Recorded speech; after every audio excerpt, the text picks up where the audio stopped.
말씀 가운데 나가기를 원해요. 오늘 함께 나눌 말씀의 제목은요, 율법이 죄인가? 라는 제목으로 하나님의 말씀을 함께 나누도록 하겠습니다. 오늘은 특별히 우리 남자분들에 대해서 좀 이야기를 좀 해야겠어요. 물론 우리 여자분들도 들어야 될 말씀이긴 합니다. 자, 우리가 이제 양육 과정이 40주가 있는데 예목 1인가 2 과정에 가면 모든 남자들의 참을 수 없는 유혹이라는 책을 이제 과제로 읽게 됩니다. 모든 남자의 참을 수 없는 유혹. 예. 자, 이 책의 저자 중에 한 명인 프레드 스토커라는 사람이 있는데 이 사람이 정말로 예배를 잘 드리고 기도도 열심히 했던 사람이었는데 어느 날 예배 가운데 은혜가 되지 않기 시작하더라는 거예요. 이상하게 기도를 해도 기도가 막히더라는 거예요. 내가 왜 이렇게 하나님과 거리감이 생길까? 나는 왜 이렇게 예배 가운데 은혜가 안 될까? 괴로워했다는 것이죠. 그러니까 무엇이 문제인 줄 모른 채로 이 영적인 상태, 자신의 막혀있는 이 영적인 상태에서 괴로워하다가 어느 날 문득 그가 하나님 앞에 자신이 범해온 이 죄를 하나 발견하게 됩니다. 그가 발견한 죄가 무엇인가? 그것은 주말마다 자신이 보는 신문 안에 삽입되어서 같이 오는 백화점 전당 광고가 문제였던 거예요. 무슨 말인가? 여러분 요즘 신문을 구독을 많이 안 하지만 신문을 구독하면 우리나라도 이제 전단지가 오지 않습니까?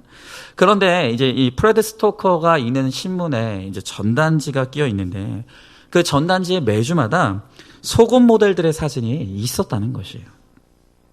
주일 아침마다 그 컬러로 찍힌 속옷 모델의 사진을 은근히 기대하고 찾아보면서 그러면서도 마음속으로는 그래도 내가 야한 잡지를 사서 보는 사람하고는 다르잖아. 이런 위안을 하고 살았다는 것이에요. 여러분 부끄러운 고백이지만 저도 이런 일들이 종종 있습니다. 특별히 제가 이제 결혼하고 제 아내와 이제 한 차를 타고 이제 제 아내가 조수석에 타고 제가 이제 운전하고 가는데 가다 보면 전방에 매우 이쁜 여자가 제 시야에 들어올 때가 있어요. 그러면 이제 차는 앞으로 가니까 이제 그 여자분이 이제 이렇게 가죠. 그러면 정말 제 의지와 상관없이 제 고개가 돌아가는 거예요. 근데 그러다가 마침내 제 아내가 옆에 있다는 것을 제가 보게 되는 것이죠. 그러면 제가 깜짝 놀라가지고 안 본 척하면서 다시 고개를 전방으로 딱 하는데 마음이 불안한 거야. 내 아내가 봤으면 어떡하지? 내 아내가 나의 시선을 아내한테 들켰으면 어떡하지? 그러니까 제 아내는 전혀 의식하지 않고 있는데도 저 혼자서 뭐 봤네 안 봤네 일부러 그런 것이 아니네 하면서 저 혼자 막 해명을 하고 있는 거예요.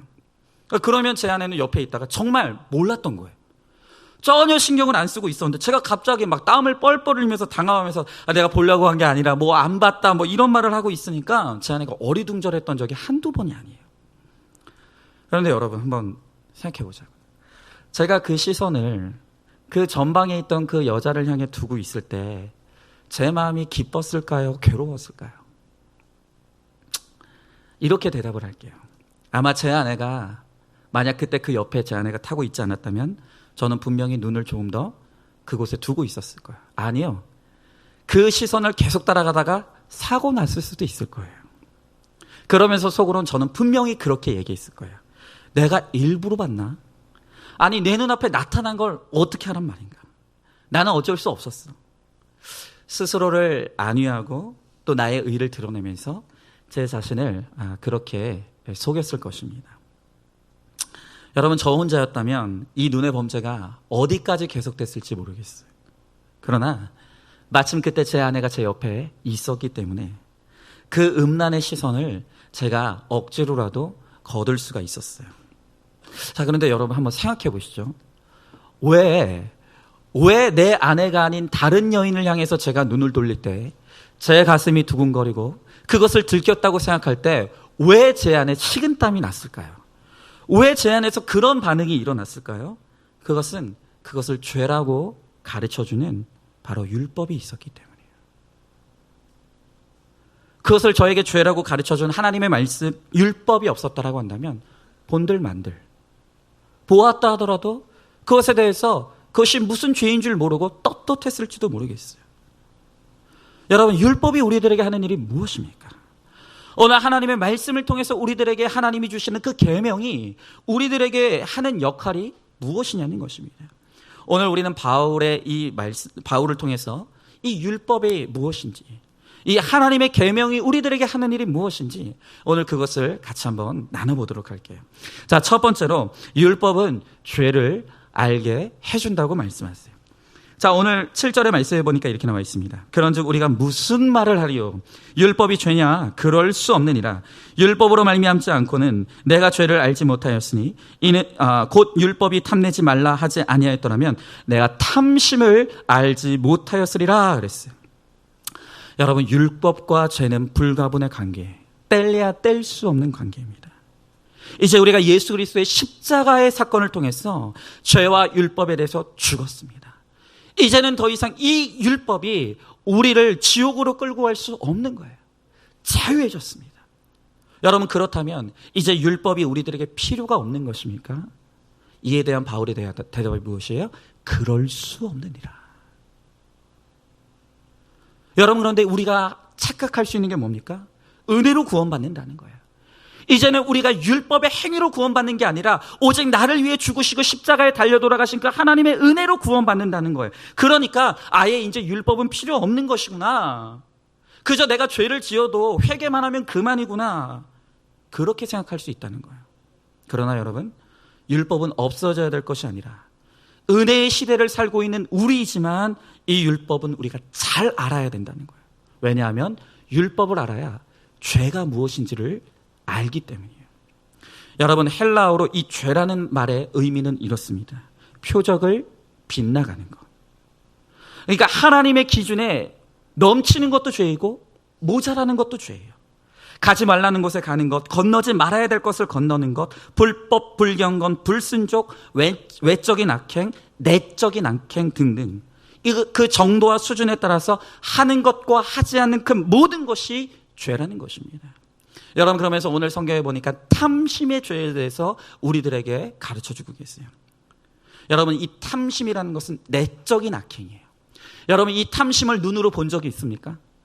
여러분, 이 탐심이라는 것을 눈으로 본 사람은 아무도 없어요. 왜냐하면 그것은 우리의 내면에 숨겨진 죄악이기 때문이에요. 자, 성경에 보면 10계명이 있습니다. 10계명을 보면 1계명부터 9계명까지는 외적인 행위의 악과 죄에 대해서 언급하고 있어요. 그런데 마지막 10번째 계명에서 탐내지 말라 하는 이 탐심의 죄를 지적하고 있어요. 여러분, 이 탐심이라고 하는 내적인 죄를 10계명 중에 가장 끝에 기록한 것은 그것이 별로 그 큰 죄가 아니기 때문이 아니라 하나님 외에 다른 신을 섬기고 안식일을 어기고 부모를 공경하지 않고 살인하고 도적질하고 간음하는 모든 죄의 뿌리가 바로 우리 안에 숨겨진 이 탐심의 뿌리를 두고 있기 때문인 것이죠. 자, 그런데 문제는 무엇입니까? 현대의 심리학자들은요, 탐심을 죄라고 하지 않아요. 이 세상은요, 우리가 적당한 탐심을 가지고 야망과 욕심을 가지는 것이 우리의 삶의 동기부여가 된다는 것이에요. 그것은 인간에게 아주 자연스러운 욕구라는 것입니다. 외적인 도둑질이나 살인만 죄라고 해요. 그러나 바로 그러한 세상이기 때문에 탐심이 죄라는 것, 우리 안에 숨겨져 있는 이 내면의 악이 죄라는 것을 율법이 아니면, 하나님의 율법이 아니면 누구도 이 세상에서 가르쳐주지 않는 것이에요. 여러분, 이 세상의 법은 오직 외적으로 드러난 것만을 죄로 정죄합니다.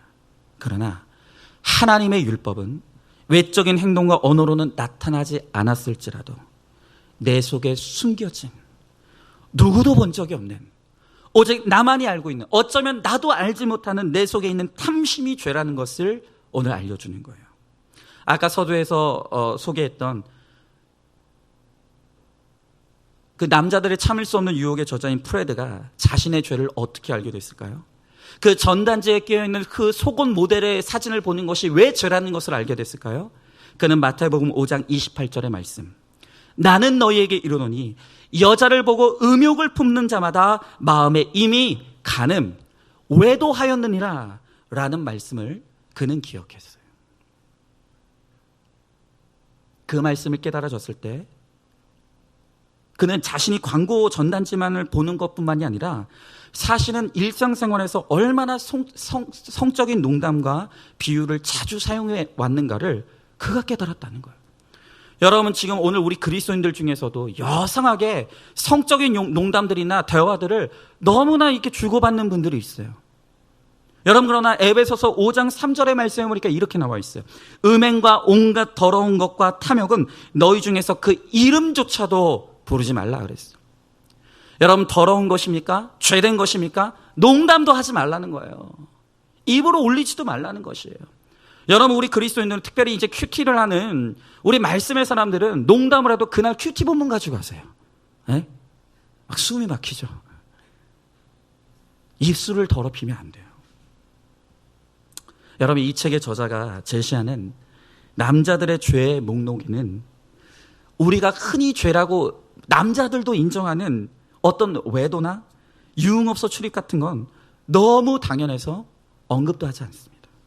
그는 이 책에서 이런 것들이 바로 하나님의 기준 앞에서 죄다라는 것을 이야기해요. 이런 것이죠. 늘씬한 여자가 지나갈 때 곁눈질로 훑어보기. 직장에서 여성 동료의 뒷모습을 보면서 속으로 품평하기. 속옷 광고 모델 멍하니 바라보기. 헐렁한 옷을 입은 여성이 몸을 숙일 때 눈을 피하지 않고 주시하기. 여러분 이런 것들을 보면 남자가 주로 어떤 경로를 통해서 죄를 짓게 되는지 짐작이 가십니까? 남자가 죄를 짓게 돼. 이 음욕을 품게 되는 가장 취약한 통로가 뭐냐면 이 시각이에요. 남자는 주로 이 눈을 통해서 음란을 품기 시작하고 음란을 행하기 시작하는 거예요. 그렇기 때문에 우리 이 남자들이 눈이 약하기 때문에 여러분 남녀 차별이 아니에요. 남녀 차별이 아니라 우리 이 연약한 눈이 연약한 남자들이 죄 짓지 않기 위해서 우리 여성들이 우리 여자 성도님들이 도와주셔야 돼요. 남자들이 이렇게 형편없어요. 여러분 모두가 알고 있지만 모두가 죄라고 여기진 않아요. 너무나 사소하게 여기는 이런 것들을 가차없이 죄의 범주에 오늘 이 프레드라고 하는 저자는 이 집어넣고 있다는 것입니다. 이 저자가 많은 남성들을 상담했던 중에 많은 남성들 중에 이런 죄를 고백했다는 거예요. 출장을 갔을 때 호텔에 머물 때마다 포르노 채널을 보는 남자. 또 가족이 자고 있는 아침에 일찍 일어나서 운동 프로그램에 나오는 아주 딱 붙은 운동복을 입고 운동을 하는 여성을 감상하는 남자. 또 이웃집 여자가 일광욕하는 모습을 훔쳐보는 남자 등이 있었다는 것이에요. 마치 밧세바가 목욕하는 장면을 보고 있던 다윗이 생각나죠. 사실 이런 행동들은 일반 의학적, 정신의학적인 관점에서 보면 가장 낮은 1단계의 수준도 미치지 못한다고 합니다. 그러나 여러분 우리 그리스도인들은 사람의 기준이 아닌 하나님의 기준 앞에 서 있어요. 바로 이것이 문제인 것이에요. 여러분 우리 그리스도인들조차도 이 기준이 무너졌어요. 그저 사람의 눈만 의식하면서 사람의 시선만 피하면 괜찮다고 생각하는 거예요. 여러분 그러나 우리 그리스도인들은 사람의 시선 앞에 서 있는 것이 아니라 하나님의 시선 앞에 서 있어요. 그렇기 때문에 온전히 거룩을 이루는 0단계에 이르러야 된다는 것을 이 책의 저자는 우리들에게 말하고 있다는 거예요. 여러분 우리는 이런 것이 지나치게 율법적이라고 그 정도는 죄가 아니라고 말하고 싶겠죠. 하지만 예수님은 무엇을 말씀하십니까? 음욕을 품는 자마다. 외도를 행한 자가 아니에요. 예수님이 우리들에게 말씀하시기를 음욕을 품은 자마다 이미 간음하였다. 오늘 주님은 우리들에게 분명하게 말씀하시는 거예요. 출애굽기 20장 17절에서도 내 이웃의 집을 탐내지 말라. 내 이웃의 아내나 그의 남종이나 그의 여종이나 그의 소나 그의 나귀나 내 물은 내 이웃의 소유를 탐내지 말라 그랬어요. 여러분 다시 말씀드리지만 이 탐심은 누구도 본 적이 없어요. 그것은 이 탐심은 우리 안에 꼭꼭 숨겨둔 내면의 죄악이에요. 그런데 이렇게 우리 안에 숨겨진 이 탐심을 누가 알게 해줍니까? 하나님의 말씀이 알게 해준다는 것이에요. 여러분 오늘 제가 허락을 받고 어떤 한 분의 이름을 실명을 공개하고 오늘 고발을 좀 하려고 해요. 이분한테 허락 맡아서 제가 오늘 이제 좀 고발할 것이 있는데 제가 이번에 이제 띵크 양육을 이제 진행을 하면서 이번에 처음으로 남자 성도님 한 분하고 10주 동안 1대1로 양육을 진행했다고 말씀드렸어요. 제가 오늘 이 말씀을 드리는 것은 그분의 이 죄가 오늘 많은 성도들 앞에서 고발당함으로 완전히 십자가에서 끊어지는 일이 일어나기를 소망하면서 제가 오늘 고발을 합니다. 우리 엄영종 집사님. 우리 엄영종 집사님 띵크 양육교사를 저와 10주간 진행했어요. 그래, 이분이 그 10주간의 이 양육과정을 다 마무리하는 가운데 마지막 10과에서 자신의 죄를 하나 오픈했어요. 그게 뭐냐? 중독이 있다는 거예요. 무슨 중독이냐? 복권 중독이에요. 싱겁죠? 그죠? 네. 우리 집사님은 한 5년 전부터 매주 똑같은 번호로 5년 전부터 매주 똑같은 번호로 5,000원어치 복권을 매주마다 빠지지 않고 구입했대요. 아마 이 얘기 듣는 순간 뭐 대단한 것 깔 줄 알았더니 뭐 이런 것 가지고 그러냐, 이게 무슨 중독이냐, 아마 김이 확 빠지시는 분들이 있을 거예요. 들어보시라고요. 자, 근데 우리 집사님이 고백하시기를 5년 전 어느 날부터 매주마다 5,000원씩 복권을 구입하기 시작했어요. 그런데 처음에는 우리 집사님도 될 수 있겠지, 될 수 있을 거야 생각하면서 기대감을 가지고 복권을 사고 그 복권 번호도 확인했다고 합니다. 근데 여러분, 가다 보니까 그렇지, 될 리가 없지, 안 되는 게 맞는 거지, 아주 그런 생각이 들더라는 거예요. 그러면서 나중에는 기대감도 없고 확인도 안 했다는 거예요. 그런데 샀대요. 이게 문제인 거예요. 여러분, 제가 이번에 우리 엄집사님하고 양육을 하면서 처음 알게 된 건데, 복권 1등 맞으면 내가 굳이 확인 안 해도 산 데서 전화 준다면서요? 확인해 준다면서요? 1등 맞았다고? 모르셨어요? 여기서 반응하면 사는 게 되니까 반응하면 안 되는 거죠. 그죠? 네. 어쨌든 그랬다는 거예요. 확인 안 했대요. 자, 그럼 우리 질문은 이거죠. 왜 사지? 아니, 기대감도 없고 확인조차도 안 하는데 그럼 왜 사는가? 우리 엄집사님 대답이 뭐냐면 기가 막힌 거예요.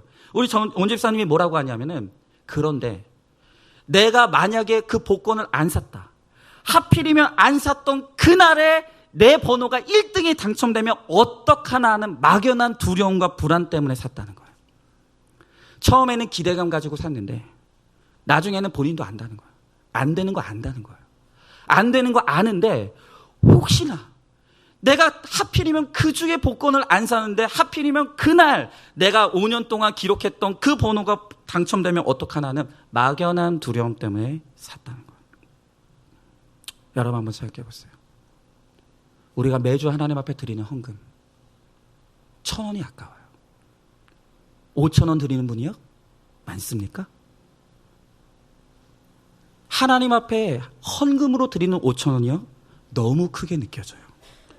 그런데 막연한 확률, 그 번호에 의지해서 그저 그냥 아무렇지도 않게 흘려버린 내 탐심의 만족을 위한 그 돈은 여상하게 쓰는 거예요. 여러분, 그러면서 제가 엄집사님하고 그날 그 죄를 고백했던 그날 우리가 계산을 해봤어요. 그 5,000원, 그래 매주 5,000원 아무것도 아닌 것 같아요. 그런데 계산해봤더니 1년이면 26만 원이에요. 자, 5년 동안 했다고 했습니다. 그러면 그 26만 원을 5년을 계산해봤더니 130만 원이에요. 여러분, 생각해보자고요. 아무것도 아닌 숫자, 정말 막연한 확률에 의지해서 그 돈을 날려버렸던 그 5,000원을 5년 동안 그냥 날려버리는 것이 아니라 돼지 저금통에 매주마다 그 5,000원을 넣어서 130만 원을 모았어요. 그리고 그 돈을 하나님을 위해서 구제하는 일에 썼다면 그 130만 원 얼마나 귀하게 쓰였을까요? 아니요, 5년 동안 착실하게 모아가지고 이 2층 리모델링 공사하는 이때 기꺼이 배를 갈라서 그것을 헌금으로 드렸다라고 한다면 그것 가지고 얼마나 멋진 공간이 나왔겠습니까? 여러분, 그날 우리 엄집사님이 이 죄패를 고백했던 그날의 주제가 청직이었어요. 청직이란 무엇입니까? 내 것이 없다는 거예요. 여러분, 내가 가진 것 중에 내 것이 있습니까? 없어요. 다 하나님의 것이에요. 그렇게 내 마음대로 내 멋대로 써도 되는 돈은 하나도 없는 것이에요.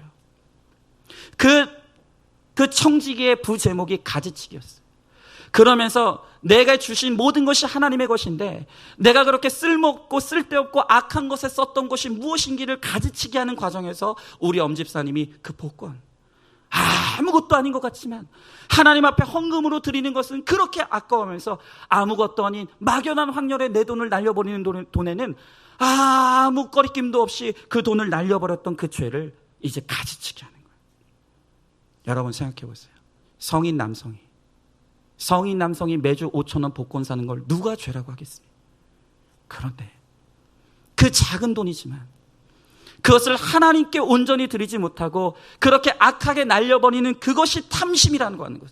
그 뿌리에 탐심이 있다는 것. 그것조차도 악한 것이라는 것을 누가 가르쳐 주니까? 그것이 하나님의 말씀이 가르쳐 주는 거예요. 하나님의 말씀이 아니면 누구도 그것을 깨달을 수 없다는 거예요. 그리고 그 죄가 쌓여갈 때 그 죄의 결과는 죽음이라는 것입니다. 우리 엄집사님은 그날 그것을 고백하면서 목사님, 저는 복권 중독자입니다. 오늘 이 시간부로 5년 동안 그 막연한 두려움과 불안함 때문에 내가 끊지 못했던 그 복권 오늘부로 끊겠습니다. 엄집사님, 이번 주에 사셨어요? 안 사셨어요? 안 사셨다고. 네.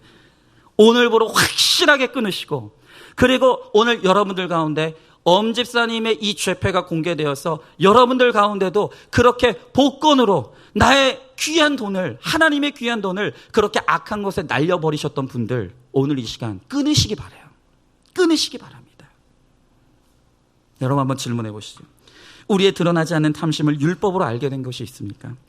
전에는 심각한 죄로 여기지 않았는데 말씀을 통해서 이제는 그것이 죄라고 인정하고 있는 것은 무엇이 있습니까? 자, 두 번째로 율법이 없으면 죄를 알 수 없다는 것이.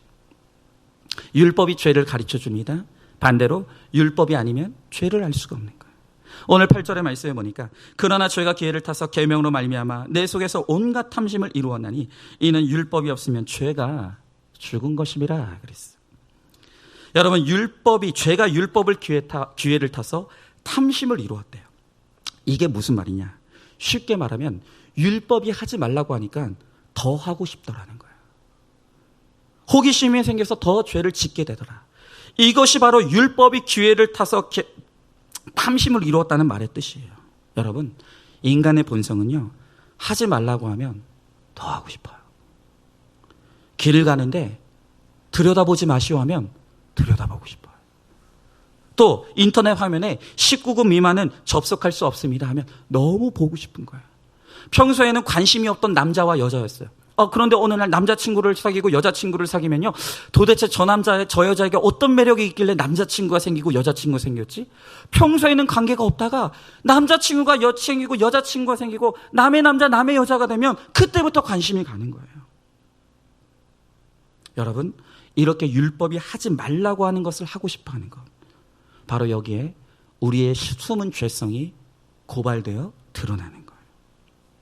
그것은 마치 포도즙에 찌꺼기가 가라앉아 있을 때는 안 보이다가 그것을 휘휘 저으면 그 숨어있던 찌꺼기가 드러난 것과 똑같은 거예요. 오늘 하나님의 말씀이 우리 안에 들어오면 우리 안에 잠재되어 있던 그 율법의 그 죄들이 이렇게 드러나는 것입니다. 여러분, 막장 드라마가 있죠. 많은 주부들이 욕해요. 근데 봐요. 이걸 도대체 어떻게 설명할까요? 욕을 하는데 봐요. 무슨 말입니까? 사실은 그 욕망이 내 안에 있는 것이에요. 정말 혐오스럽잖아요? 안 봐요. 정말 관심 있잖아요? 안 봐요. 그런데 우리 주부들은 왜 욕하면서 볼까요? 관심이 있어서 그래요. 내 안에 그와 같은 욕망이 있기 때문인 거예요. 우리는 스스로를 속이면 안 돼요. 오늘 9절의 말씀에 보니까 전에 율법을 깨달지 못할 때에는 내가 살았더니 계명이 이름에 죄는 살아나고 나는 죽었도다. 여러분, 법을 몰라서 죄의식이 없을 때는 내 뜻대로 내 마음대로 살았어요. 그런데 계명이 이름에 죄가 살아나고 내가 죽었다는 것이에요. 그러니까 죄가 무엇인지를 알게 되자 죄의식이 생기고 그 내 힘으로는 그 율법을 지킬 수 없다는 것이 죄가 살아나고 나는 죽는 것이에요. 여러분, 아무리 율법을 읽고 알아도 그 말씀이 하나님의 음성으로 나에게 이르를 때 내가 완전히 죄에 대해서 죽어질 수가 있는 거예요. 하나님의 이 성경은 그냥 문자예요. 그러나 하나님의 은혜로 그 말씀이 살아있는 하나님의 음성으로 들리기 시작할 때, 그 하나님의 말씀이 살아 역사하는 운동력 있는 말씀으로 내 안에 임하게 될 때, 죄는 살아나지만 나는 죽는 은혜가 일어나게 되는 거예요. 여러분, 다시 책 이야기로 돌아가 볼게요. 저자는 그러면 우리 남자들이 이렇게 눈으로 죄를 많이 범하는데, 우리의 의지에 상관없이 자꾸 눈으로 죄를 범하는데, 이것을 어떻게 하면 이 시선의 죄를 우리가 이길 수 있을 것인가? 방법이 의외로 간단합니다. 내 속에서 죄가 살아나는 인식을 하게 되면, 내가 이렇게 눈 뜨고 있다가 어떤 이쁜 여자가 와서 내 안에 음욕이 일어나기 시작하면, 그러면 시선을 돌리라는 거예요. 참을 수 없는 유혹을 이기기 위해서는 먼저 성적인 자극으로부터 눈을 피하라는 거예요. 간단하지만 너무 중요한 습관이에요. 여러분, 저자는 실제로요, 교회 안에서 이에 대한 강의를 하면서 의도적으로 6주간 이 강의를 듣는 남성들에게 6주간 이 눈 돌리는 연습과 훈련을 시켰다고 해요. 그랬더니 많은 남성들이 이 시선의 죄에 대해서 민감해졌다는 거예요. 여러분, 저도 이 책을 읽고 상당히 도움이 됐습니다. 어떻게 눈을 돌리는가? 너무 간단해요. 야한 여자가 온다. 그러면 즉시 시선을 땅으로 두거나 하늘을 두거나 양옆으로 돌리는 거예요. 광고 전단지를 지도도 안 보고, 그것은 교회 안에서조차 훈련을 하는 거예요. 눈앞에 유혹거리가 나타나거든 습관적으로, 본능적으로 눈을 돌리는 것을 원칙으로 삼으라는 거예요. 여러분, 그래서요, 저도 교회에서, 우리 교회 구조가 이제 3층에서 예배를 드리고 이제 4층, 목양실이 4층에 있지 않습니까? 그러면 때로 제 앞에, 이제 계단을 올라가다 보면 제 앞에 우리 여자 성도님들이 앞서 가실 때가 있어요. 그래서 여러분, 저는요, 그냥 땅만 쳐다보고 갑니다. 목사가 이렇게 살아요. 이렇게 살아요, 목사가. 그냥 땅만 쫙장창 쳐다보면서 가요. 여러분, 눈을 어디다 둬야 될지 모르겠어요. 그러나 훈련을 하는 것과 안 하는 것, 적용을 하는 것과 안 하는 것은 하늘과 땅 차이. 매우 일리 있어요. 대부분의 남성의 경우에 있어서 눈이 죄를 행동으로 옮기는 통로가 되기 때문에 의지적으로 눈 돌리는 연습, 눈 돌리는 습관, 이것이 너무너무 중요한 것이에요. 여러분, 그러나 그렇다고 해서 죄가 끊어지겠습니까? 근본적인 죄의 뿌리는 그것으로 없어지는 게 아니에요. 하나님의 은혜가 필요한 거예요. 정말로 하나님의 도우심의 은혜가 아니면 6주가 아니라 60주, 아니 내 평생을 다하더라도 오늘 그것으로는 이 죄의 뿌리를 걷어낼 수가 없다는 것입니다. 여러분, 그것은 일시적일 뿐입니다. 또 다른 죄의 유혹에 빠지는 거예요. 여러분, 우리가 안목의 정욕을 끊으면 거룩해집니까? 아니요. 그럼 이생의 자랑이 틈타고 들어와요. 이생의 자랑을 끊으면 내가 거룩해집니까? 아니요. 또 이번에는 정욕의 이 자랑이, 육신의 정욕이 또 들어오기 시작하는 거예요. 여러분, 아까 일부 예배 때 오늘도 좀 실명을 공개해야 되겠어요. 우리 이완 집사님이 오늘 기도를 했는데 너무 기가 막힌 죄를 고백하는 거예요. 우리 이완 집사님 오늘 좀 중독을 많이 오픈하는데, 우리 이완 집사님은 알코올 중독이에요. 이분이 친구들 만나서 그렇게 술을 마시는 거예요. 그래서 목장에서 친구들 만나지 마시라, 친구들 끊어내는 적용을 시켰어요. 그랬더니 이분이 어떻게 하는 줄 아십니까? 그거는 순종했는데, 그래, 나는 그러면 친구들 만나서 술 안 마시니까 이제부터 집에서 마시겠어. 집에서 마시기 시작하는 거예요. 그런데 그 집에서 마시는 습관이요, 매일 소주 한 병, 주말이 되면 매주 소주 2병에 맥주 3개 늘어난 거예요. 그런데 이분은 내가 교회에서 친구 만나서 술 마시지 말라는 처방에 순종해서 내 최소한의 적용으로, 그럼 나 혼자 집에서 마시는 적용을 했으니 그러면 괜찮다, 그렇게 생각했다는 거예요. 오늘 그걸 회개하시더라고요.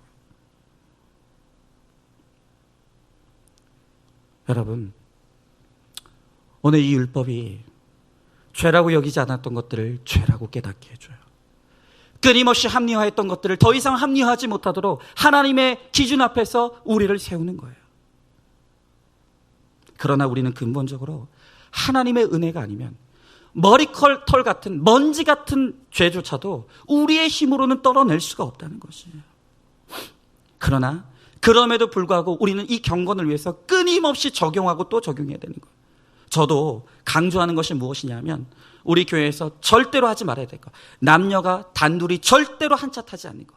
혹시 다 같이 타더라도 내 조수석에는, 이 차의 조수석에는 내 아내 외에는 어떤 이성도 태우지 않는, 남성도 태우지 않는 거예요. 여러분, 이런 사소해 보이는 것일지라도 지키고 있기 때문에 그나마 우리가 이만큼이라도 거룩할 수가 있는 것이에요. 여러분, 한번 질문해 보시죠. 매일 묵상하는 말씀이 나를 살리고 있습니까? 아니면 정죄하고 있습니까? 오늘 10절의 말씀에 보니까 생명에 이르게 할 그 계명이 내게 대하여 도리어 사망에 이르게 하는 것이 되었도다 그랬어요. 여러분, 생명에 이르게 하는 율법이 나로 하여금 사망에 이르게 했다는 말이 무슨 말일까요? 성경을 읽기 시작하니 죽을 지경이 된다는 거예요. 하나님의 말씀을 알면 알수록 내 죄가 깨달아지고 보여지니 고통스럽다는 거예요. 여러분, 어떤 분들 중에 큐티하기 전에는 안 그랬는데 매일마다 하나님의 말씀으로 큐티하기 시작하면서 내 인생이 괴로워졌다고 하시는 분이 있어요.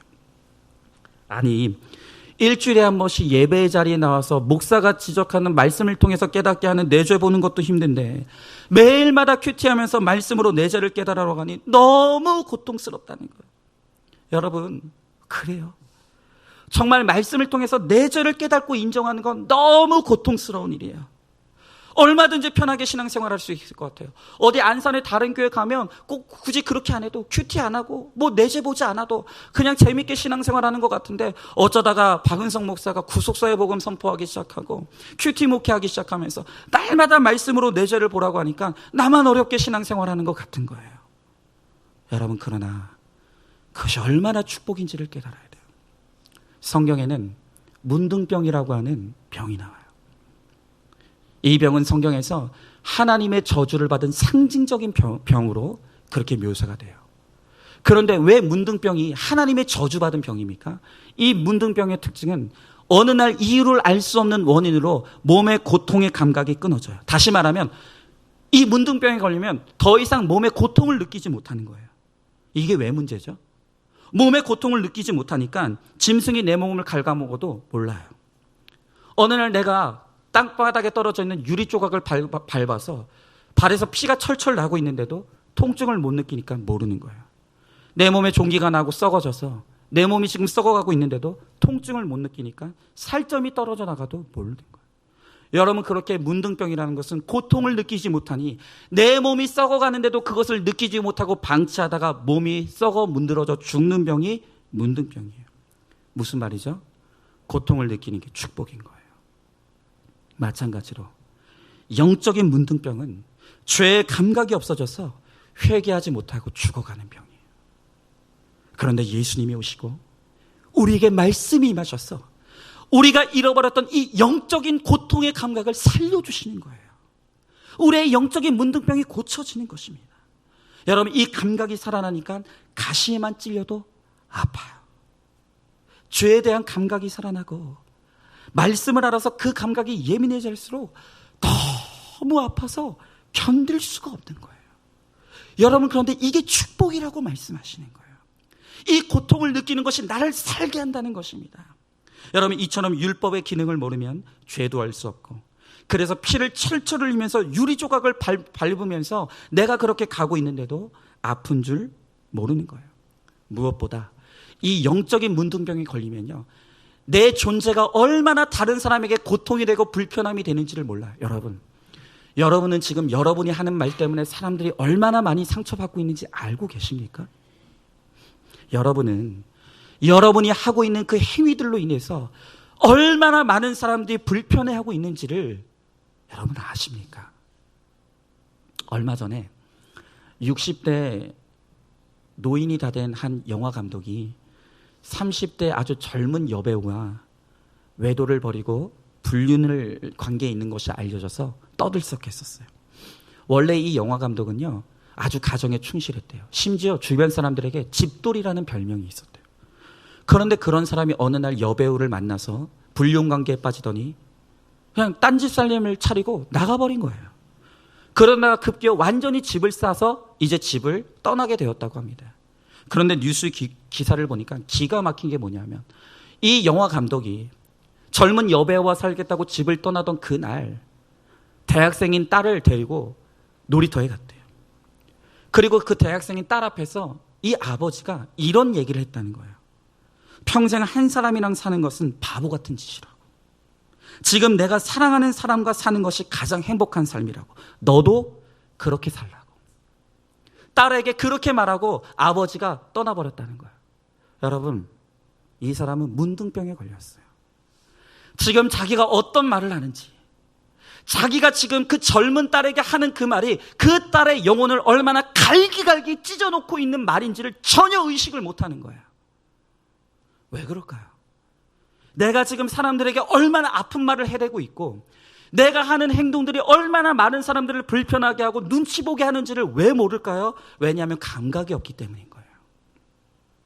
죄를 모르니 행동이나 말이 다른 사람에게 아픔이 되는지를 깨닫지 못해요. 그러나요, 영적인 감각이 살아난 사람들은 내가 했던 사소한 말실수조차도 혹시 그 영혼에 상처를 입히지 않을까 괴로워할 줄 알아요. 내 행동이 그 사람의 구원을 위해서 도움이 되지 못하고 있는 것은 아닌지 날마다 내 행위를 살피게 되어 있다는 거예요. 그러나 영적 문둥병에 걸린 사람은 감각이 없어요. 내 말이 얼마나 그 영혼을 파괴하고 있는지, 내 행동이 얼마나 공동체를 불편하게 하고 힘들게 하고 있는지를 모르는 것입니다. 여러분 한번 질문해 보시죠. 말씀에도 죄에도 감각이 없는, 혹시 지금 내가 그 영적 문둥병에 걸려 있지는 않습니다. 오늘 이어지는 11절에 보니까 이렇게 나와 있죠. 제가 기회를 타서 계명으로 말미암아 나를 속이고 그것으로는 나를 죽였는지라. 여러분, 우리가 죄를 지을 때 그 죄가 나에게 하는 거짓말이 있다는 거예요. 신약자 보에는요, 이 죄가 우리들에게 하는 세 가지 거짓말이 있다고 그랬어요. 첫 번째 거짓말은 뭐냐? 죄 가운데서 만족을 찾을 수 있다는 거예요. 두 번째, 죄에 대해서 충분히 합리화할 수 있다는 거예요. 그리고 죄를 지을 때 이 죄가 우리들에게 주는 세 번째 거짓말은 뭐냐면 반드시 이 죄의 형벌로부터 우리는 도피할 수 있다는 것입니다. 여러분, 오늘도 죄는 우리가 이 죄를 지으면 나에게 만족이 온다는 거예요. 야, 너 요즘 뭔가 허전하지 않아? 뭔가 요즘 인생이 허무하지 않아? 그 남자 만나봐. 그 여자 만나봐. 만족할 수 있어. 너의 인생의 허무함을 해결할 수 있어. 넓은 집 사봐. 만족할 수 있어. 애들 좋은 대학만 들어가 보면 만족할 수 있는 거예요. 여러분, 이렇게 죄는 끊임없이 이 죄를 짓는 행위를 통해서 우리가 만족과 기쁨을 얻을 수 있다고 거짓말해요. 또 이 죄는요, 오늘 우리의 죄를 끊임없이 합리화해요. 넌 그럴 수밖에 없었어. 그건 다 네 부모님 때문이야. 네 환경 때문이야. 네 남편이 너에게 사랑을 주지 않았고 네 아내가 너에게 사랑을 주지 않았기 때문에 너는 그럴 수밖에 없었어. 죄는 끊임없이 우리의 죄된 행위를 합리화한다는 거예요. 여러분, 이렇게 계속 옆에서 죄를 부추기는 부모가 있고 친구가 있고 또 지체들이 있는 거예요. 끊임없이 죄를 핑계대는 거예요. 아니, 남들 다 보는 건데 내가 무슨 진짜 외도한 것도 아닌데 포르노 한 번 봤다고 누가 뭐라고 하겠어. 다른 사람도 다 그렇게 살아. 괜찮아. 죄의 결과를 피할 수 있다는 것입니다. 여러분은 어떻습니까? 여전히 여러분들 가운데 이 정도면 나는 괜찮다라고 하는 여전히 의의가 살아있지 않습니까? 나는 살인한 적도 내 몸으로 외도한 적도 사기친 적도 없으니 나만큼만 살아보라고 해. 나만큼만 살면 괜찮은 거야. 라고 하는 정말 하나님 앞에서 아무 근거 없는 그런 자기 의에 빠져서 지옥을 향해 가고 있지는 않느냐는 거예요. 우리가 다시 우리를 점검해야 돼요. 마지막 세 번째로, 그러므로 율법은 선한 것이라고 주님 말씀하세요. 오늘 마지막 12절 13절의 말씀해 보니까 이렇게 나와 있죠. 이로보건대 율법은 거룩하고 계명도 거룩하고 의로우도다. 그런즉 선한 것이 내게 사망이 되었느냐? 그럴 수 없느니라. 오직 죄가 죄로 드러나기 위하여 선한 그것으로 말미암아 나를 죽게 만들었으니 이는 계명으로 말미암아 죄로 심히 죄되게 하려 함이라 그랬어요. 여러분, 율법에는 하나님의 의로움이 나타났대요. 구원에 이르는 지혜가 있어요. 그러므로 하나님의 율법은 선해요. 여러분, 우리가 온갖 합리화를 하면서 우리가 미워하는 그것을 행할 때가 얼마나 많은지 모릅니다. 외도, 뇌물, 거짓말, 술, 담배 말할 것도 없어요. 우리가 내적으로 숨겨놓고 지는 죄, 사람들에게 들키지 않았으니 얼마든지 괜찮다라고 우리 스스로 자위하며 합리화하고 있는 그런 죄들, 미움, 음욕, 시기, 질투, 오늘 이런 것들을 하나님의 말씀은 죄라고 해요. 그런데 우리 스스로 얼마나 합리화하면서 그게 뭐 어떠냐고, 내가 그렇게 사람들을 뭐 얼마나 피해를 줬느냐고 합리화하고 있다는 것이에요. 여러분, 우리 엄영정 집사님 얘기를 조금 더 할게요. 저와 우리 엄영정 집사님이 10주간 1대1로 띵크 양육을 받으면서 우리 집사님이 고백하시기를 1과와 2과 때 위기가 찾아왔대요. 이제 1과 딱 들어왔는데 이제 첫 시작을 하는데, 아니 나는 그래도 나름대로 괜찮게 여러분, 우리 엄 집사님 아시는 분들 아시잖아요. 얼마나 예의 바르시고 얼마나 바르십니까? 아니 근데 나는 나름대로 성실하게 잘 살아왔다고 했는데, 아니 뭐 양육자리에 들어왔더니 무슨 범죄자가 치조받듯이 젊은 목사가 앞에다 대고 죄인이라고 지적해 대는 거예요. 너무 자존심 상하더라는 거예요. 너무 자존심 상하더라는 거예요. 그래도 2과 때 다시 나왔어요. 2과 때 나왔는데 이번에 좀 좋은 소리 할 줄 알았더니 목사가 뭐 2시간 넘게 계속해서 죄인이라는 거예요. 그러면서 제가 2과 때 우리 엄집사님한테 그렇게 말했어요. 집사님 되게 교만하시다. 집사님은 하나님이라고. 집사님은 하나님 자리에 앉아서 온 세상을 심판하시는 정말 교만한 분이라고. 이분이 너무 힘든 거예요. 내가 얼마나 그래도 사람들한테 예의 바르고 겸손하게 살아왔는데 나보고 교만하다고? 너무너무 힘들었다는 거예요. 그래서 나오지 말까? 그만할까? 그런데 우리 엄집사님이 그래도 너무 잘하신 게 있어요. 그게 뭡니까? 양육의 자리에 붙어 계셨어요. 너무 힘들었는데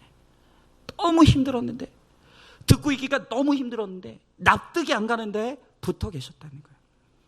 그런데 그렇게 붙어 계시는 동안 말씀이 들려요.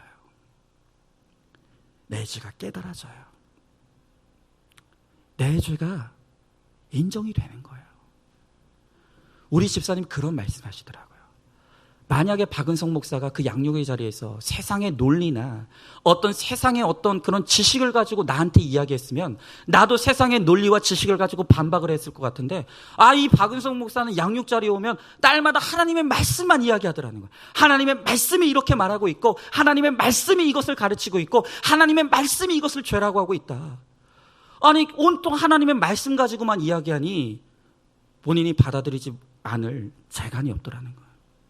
그러면서 점차 그 말씀에 대해서 본인의 죄를 보기 시작하시고 인정하기 시작하시고 그것을 깨닫게 되시면서 급기야 그 바르고 그 성품 좋은 우리 엄집사님이 자신이 중독자임을 고백하고 하나님의 말씀 앞에서 그것을 끊어내는 적용을 하시리라 적용하는 데까지 가시는 거예요. 여러분, 제가 우리 엄집사님하고 10주간 하면서 되게 친해졌어요. 몰라요. 저분은 저를 어떻게 생각할지 모르겠지만 저는 되게 친해졌어요. 되게 하여튼 애착이 가요. 그래서 제가 진짜 우리 엄집사님 어릴 때부터 보신 분이에요. 식사요? 한 번도 한 적 없어요.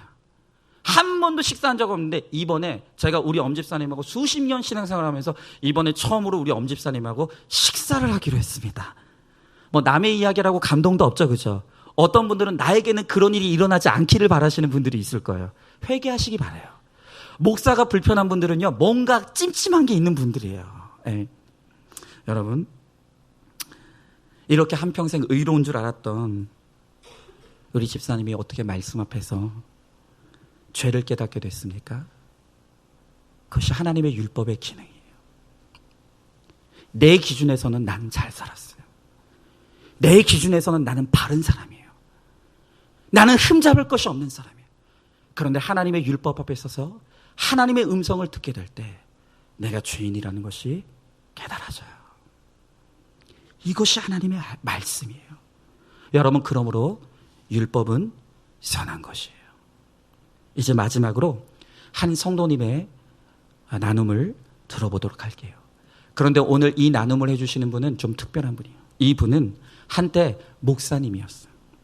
한때 목사님이었는데 지금은 목사의 직을 내려놓고 평신도로 살아가고 있어요.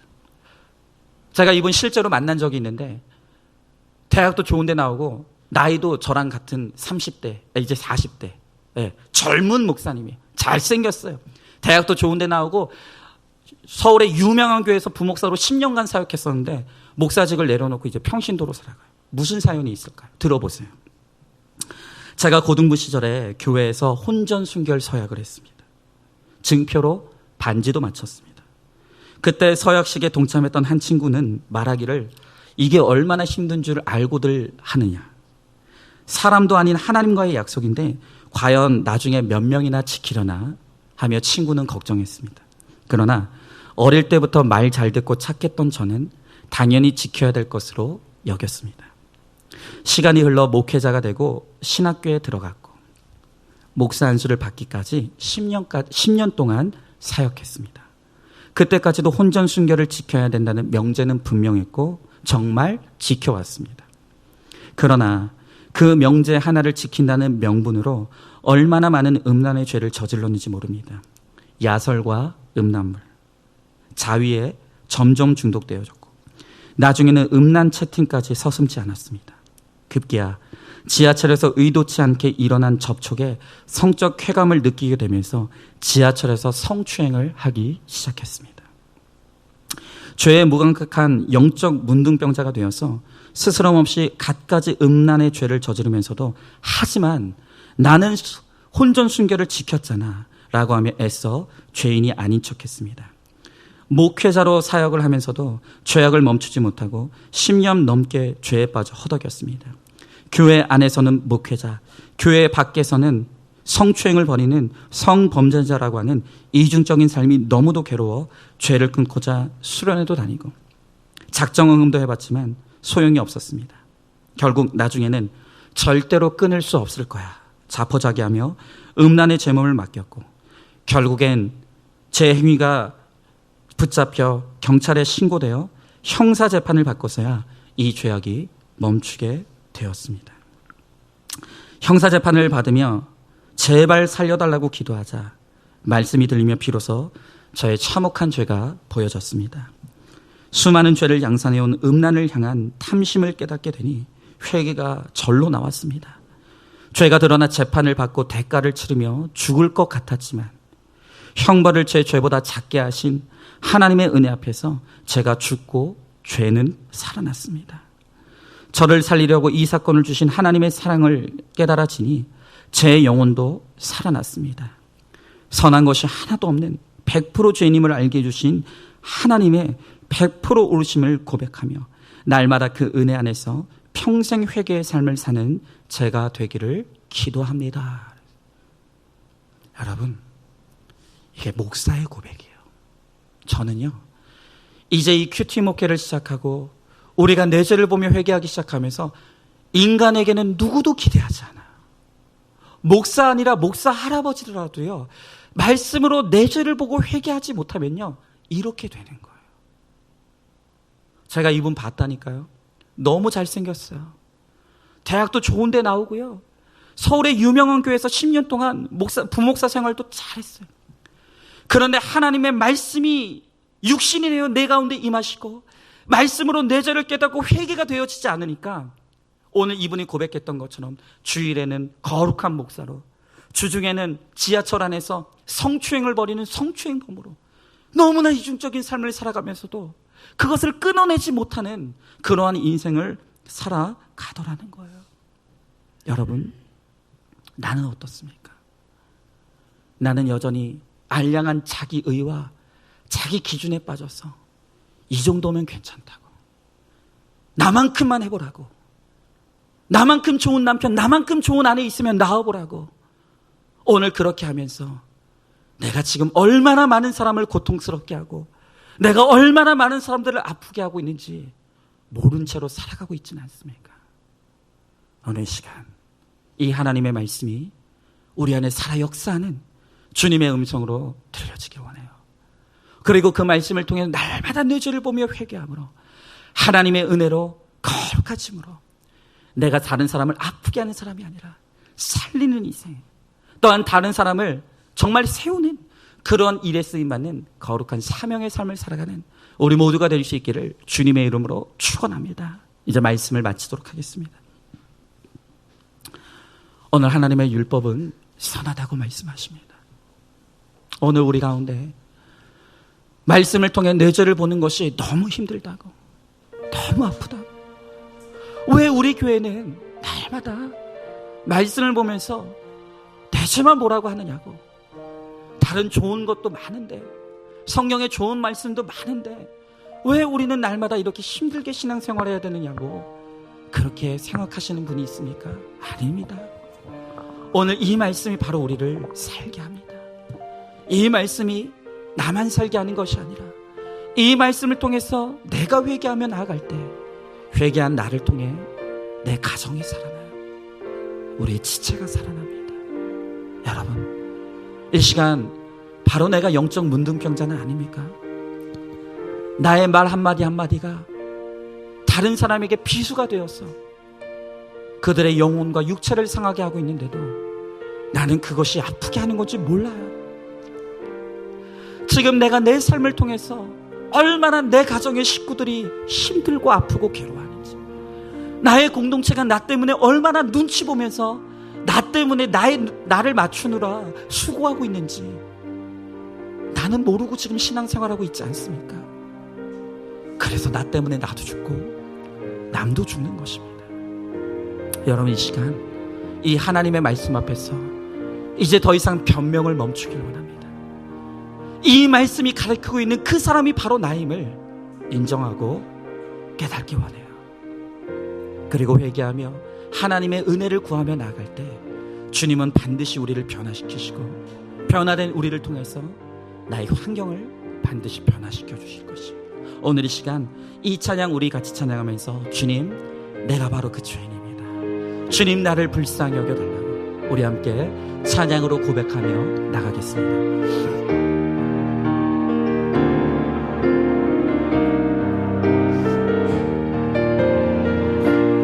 주여, 우리는 연약합니다.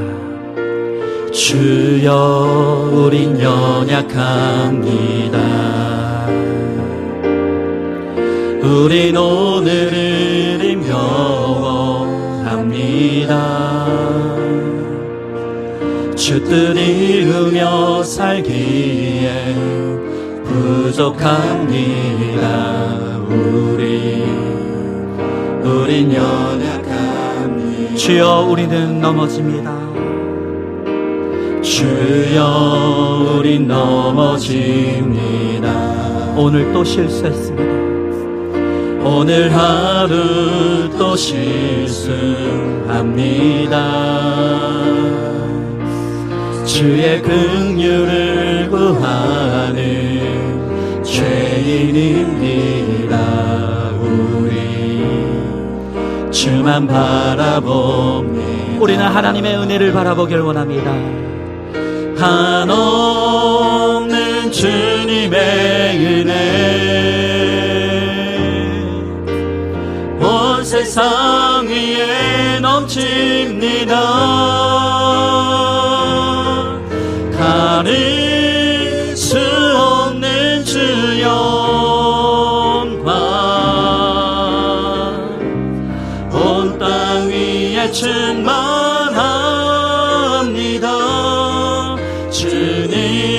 주님만이 길이 오니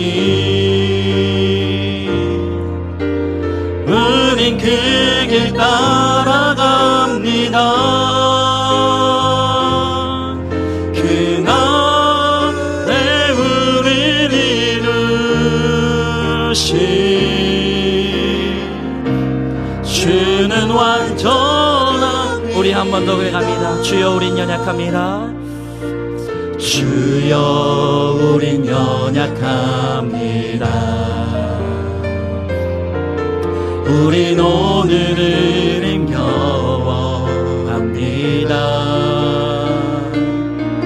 주 뜻 이루며 살기에 부족합니다.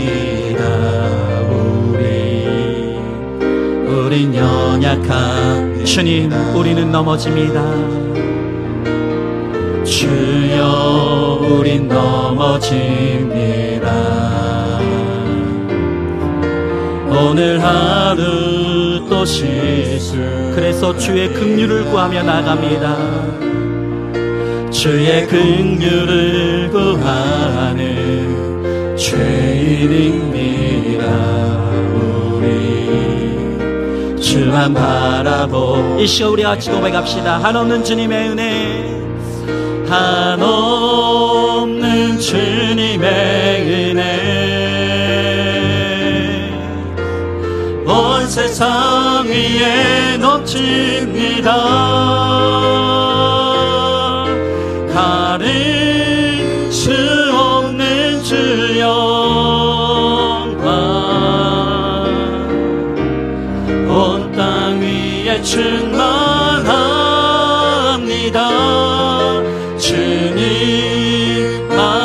길이 오니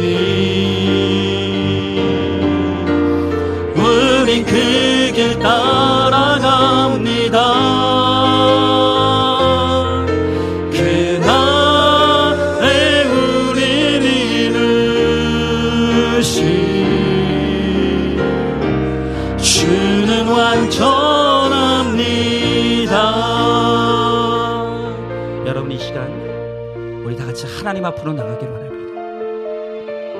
이 시간 사람의 시선만 피하며 그저 사람만 속이면 그만이라고 여기며 하나님의 시선을 두려워할 줄 몰랐던 이 시간 나를 회개하기를 원합니다. 지금 내가 숨겨놓고 내 안에 감추어진 채로 내가 끊임없이 하나님 앞에 저지르고 있는 죄악이 무엇입니까? 음욕을 품으며 외도하고 있진 않았습니까? 끊임없이 탐심을 품으며 하나님께 드리는 것은 그렇게 아까워하면서 헛된 곳에, 죄악된 곳에, 나를 위해 쓰는 것에는 그렇게 아낌없이 썼던 나의 물질의 탐심이 있지 않습니까? 오늘 지금 내가 사람들에게 차마 말할 수 없는 하나님 앞에 숨은 죄악이 무엇입니까? 이 시간 하나님 앞에 내가 죄인임을 고백하기를 원합니다. 내가 변명하지 아니하고 핑계대지 아니하고 합리화하지 아니하고 그것을 고백하기를 원합니다. 여러분, 이 시간 내가 말로 끊임없이 사람들에게 상처 주고 나의 존재로 인해서 끊임없이 사람들을 힘들게 하고 아프게 했던 내가 바로 그 사람임을, 내가 바로 그 가해자임을 오늘 시간 회개하기를 원합니다. 오늘 시간 하나님 앞에 하나님과 나만 알고 있는 그 죄, 차마 사람들에게 드러낼 수 없으나 하나님은 알고 있는 그 죄, 오늘 이 시간 그것을 하나님 앞에 고백하며 하나님, 나는 죄인입니다. 주님, 나를 불쌍히 여겨주십시고 내 힘으로는 이 죄를 끊을 수 없사오니 주님, 나를 불쌍히 여겨주시고 회개하여 주셨어. 하나님, 이 죄로부터 끊어지게 하여 주십시고 자유하게 하여 주십시고 거룩하여 줬어. 하나님, 나만 살 뿐만이 아니라 다른 사람들까지도 이 회개 자리로 이끌 수 있는 사명의 인생을 살아갈 수 있도록 하나님 은혜를 달라고 오늘 이 시간 말씀을 기억하며 함께 기도하며 나가도록 하겠습니다. 기도하겠습니다. 사랑의 은혜가 충만하신 하나님 아버지, 주님에게 한 사랑과 은혜를 감사드립니다. 오늘도 주의 말씀 앞에 섭니다. 하나님, 주의 말씀 앞에서 오늘도 주님은 우리의 죄를 드러내십니다. 주님 아버지, 사람에게 들킨 적은 없지만, 하나님 아버지, 사람들에게 나타낸 적은 없지만 하나님과 나만 알고 있는 그 죄악이 있습니다. 아버지, 여전히 내가 회개하지도 못했고 내가 끊어내지도 못해 그 죄악 가운데 내가 있습니다. 주여 하나님 아버지, 우리를 불쌍히 여겨주시옵시고 이제는 더 이상 변명하거나 합리화하지 않게 하여 주시옵시고 하나님, 그 죄인이 나임을, 하나님 아버지, 그 죄인이 바로 나임을 고백하며 회개하며 나가는 내가 되게 하여 주시옵소서. 아버지 하나님, 내가 가해자입니다. 끊임없이 말로 사람들에게 상처를 주고 내 존재로 말미암아 너무나 많은 사람들이 불편해하며 힘들어합니다. 주여 하나님 아버지, 나를 불쌍히 여겨주시옵시고 이제는 정말로 내가 철저히 깨우침으로 아버지 하나님, 나와 아는 다른 사람들과의 관계 속에서 화평을 이룰 수 있게 하여 주시옵시고 하나님 아버지, 온전히 하나님 아버지 구원의 덕을 나타내는 우리 모두가 될 수 있도록 주여 하나님 아버지 함께 하여 주시옵소서. 주님 아버지, 영적인 감각이 살아나며 회개함으로 나이가 살아나고 다른 사람을 살리는 사명의 인생이 될 수 있도록 주여 하나님 아버지 함께하여 주시옵소서. 하나님, 오늘도 주의 말씀 앞에서 주님은 내가 바로 그 죄인이라고 말씀하십니다. 그저 사람의 눈만 속이면 됐고 사람들로부터 좋은 평가를 받으면 그저 내가 좋은 사람인 줄 착각하면서 내가 그렇게 나의 의를 드러내며 살아왔지만 오늘도 어김없이 주님은 하나님의 말씀으로 내가 할 말이 없는 죄인이며 내가 오늘도 지옥에 떨어질지라도 변명할 수 없는 죄인이라고 말씀하십니다. 하나님, 사람들에게 들킨 적은 없지만 하나님은 알고 계시는 그 죄가 나에게 있습니다. 누구에게도 들킨 적 없지만 하나님은 보고 계시고 알고 계시는 그 죄가 있습니다. 주님, 이 시간 변명하지 않게 하시고 핑계대지 않게 하시고 오늘 하나님께서 말씀을 통해서 깨닫게 하시는 그 죄를 온전히 인정하며 회개함으로 하나님 앞에서 거룩한 그 한 사람으로 설 수 있도록 주님 은혜를 베풀어 주시옵소서. 하나님, 우리가 영적으로 무감각하여 내 입으로 끊임없이 사람들에게 상처를 주고 내 존재의 불편함으로 끊임없이 내 가정을 불편하게 하고 나의 공동체를 불편하게 했던 하나님, 내가 바로 그 사람임을 또한 고백합니다. 주님, 내가 얼마나 나의 말과 행위로 얼마나 많은 사람들을 상처입히고 불편하게 하는지를 이제는 깨달을 수 있게 하여 주시옵시고 부지런히 내 행위를 살피며 부지런히 하나님 앞에서 날마다 회개함으로 이제는 정말로 내 존재가 다른 사람에게 기쁨이 되고 소망이 되며 덕이 되는 하나님 그러한 인생이 될 수 있도록 또한 우리 가운데 함께하여 주시옵소서. 하나님, 이제는 주의 말씀 앞에서 오로지 내 죄를 보고 회개하기를 원하오니 주님 은혜 베풀어 주셨어. 내가 내 힘으로 끊지 못하는 철저히 죄로 인해 무능한 나를 불쌍히 여기셨어. 하나님, 내 죄를 끊을 수 있는 힘을 허락하여 주시옵시고 날마다 거룩하여 져서 내가 살 뿐만이 아니라 다른 이들도 하나님 아버지 거룩의 자리로 이끌어낼 수 있는 사명의 인생이 될 수 있도록 주님 우리 가운데 함께하여 주시옵소서. 주님께서 반드시 그렇게 하여 주실 줄 믿사오며 사랑이 많으신 우리 예수님 이름 받들어 기도드리옵나이다. 아멘. 지금은 우리 주 예수 그리스도의 은혜와 하나님의 사랑과 성령의 교통하심이 이제는 하나님의 말씀 앞에서 변명하지 아니하고 오직 하나님의 시선을 두려워함으로 하나님과 나만 알고 있는 그 죄들을 철저히 회개하며 하나님 앞에 거룩하여짐으로 하나님의 은혜로 그 죄와 결별하여지며 이제는 나와 다른 사람을 살리는 사명의 인생을 살아가기를 소망하는 사랑하는 모든 성도들 머리 위에 이제부터 영원토록 함께 계실지어다. 아멘.